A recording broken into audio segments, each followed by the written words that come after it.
Halo semuanya, kembali lagi bersama saya Hanifah Febiana. Pada video kali ini saya akan menyampaikan mengenai modul laporan keuangan dalam Odoo dan cara menggunakannya. Pertama-tama kita harus tahu dulu apa itu laporan keuangan. Jadi, laporan keuangan adalah catatan informasi keuangan perusahaan dalam periode waktu tertentu yang menggambarkan kinerja keuangan perusahaan. Laporan keuangan merupakan salah satu alat penting dalam dunia bisnis. Selanjutnya, laporan keuangan juga memiliki banyak kegunaan. Di antaranya, yang pertama, menilai kondisi keuangan. Laporan keuangan dapat digunakan untuk menilai kondisi keuangan perusahaan seperti aktiva, kewajiban, dan modal. Yang kedua, mengevaluasi kinerja. Laporan keuangan dapat digunakan untuk mengevaluasi kinerja perusahaan secara periodik. Yang ketiga, membantu pengambilan keputusan. Laporan keuangan dapat menjadi acuan dalam pengambilan keputusan bisnis. Yang keempat, menilai posisi keuangan dan likuiditas. Laporan keuangan, terutama neraca, dapat memberikan gambaran posisi keuangan perusahaan pada suatu tanggal tertentu. Yang kelima, memenuhi kewajiban pelaporan.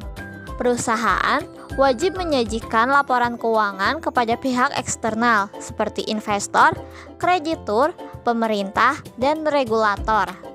Yang keenam, menghitung pajak. Laporan keuangan dapat digunakan untuk menghitung pajak yang wajib dibayarkan kepada pemerintah. Yang ketujuh, memisahkan aset pribadi dan perusahaan. Laporan keuangan dapat memisahkan antara aset dan rekening pribadi dengan aset dan rekening perusahaan. Yang kedelapan, membangun kepercayaan karyawan. Laporan keuangan yang stabil dapat membuat karyawan lebih percaya kepada perusahaan. Selanjutnya, laporan keuangan dalam Odoo terbagi menjadi 3 jenis. Yang pertama yaitu laporan neraca keuangan atau balance sheet. Yang kedua yaitu laporan laba rugi atau profit and loss statement. Dan yang ketiga yaitu laporan arus kas atau cash flow statement. Untuk penjelasan lebih lengkapnya, yang pertama adalah laporan neraca keuangan atau balance sheet. Neraca adalah laporan yang mencantumkan aset perusahaan seperti kas, piutang, inventaris, dan kewajiban seperti hutang atau pinjaman, serta ekuitas pemilik. Neraca memberikan gambaran tentang posisi keuangan perusahaan pada suatu titik waktu. Yang kedua adalah laporan laba rugi atau profit and loss statement, atau ada yang menyebutnya juga dengan income statement. Pada laporan ini menyajikan informasi tentang pendapatan perusahaan, biaya operasional, laba bersih, serta laba atau rugi bersih yang dihasilkan oleh perusahaan selama periode waktu tertentu.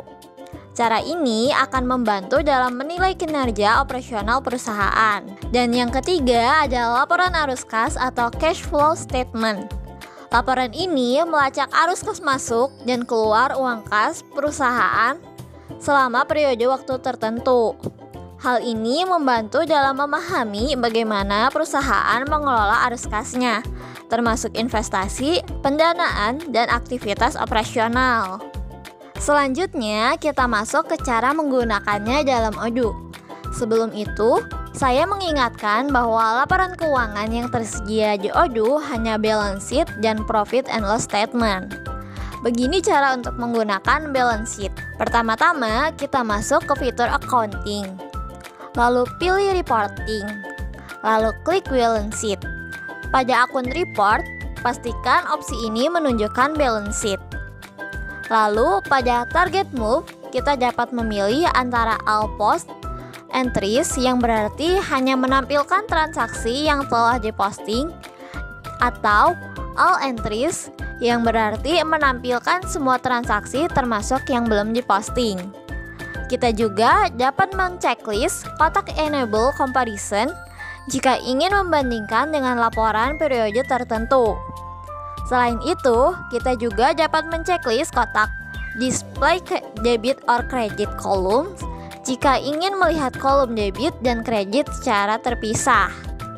Lalu pada start date diisi dengan tanggal awal laporan dan end date diisi dengan tanggal akhir laporan. Nah, pada jurnal kita dapat memilih jurnal yang ingin dimasukkan, seperti contohnya pada gambar. Lalu kita bisa klik print jika ingin menghasilkan laporan dalam format PDF. Cara untuk menggunakan profit and loss statement kurang lebih sama dengan cara menggunakan balance sheet. Yang membedakan adalah setelah klik reporting, kita memilih profit and loss statement, bukan balance sheet. Dan pada account report, pastikan menunjukkan opsi profit and loss. Sampai di sini saja video mengenai laporan keuangan dalam audio yang dapat saya sampaikan. Sampai jumpa lagi di video berikutnya.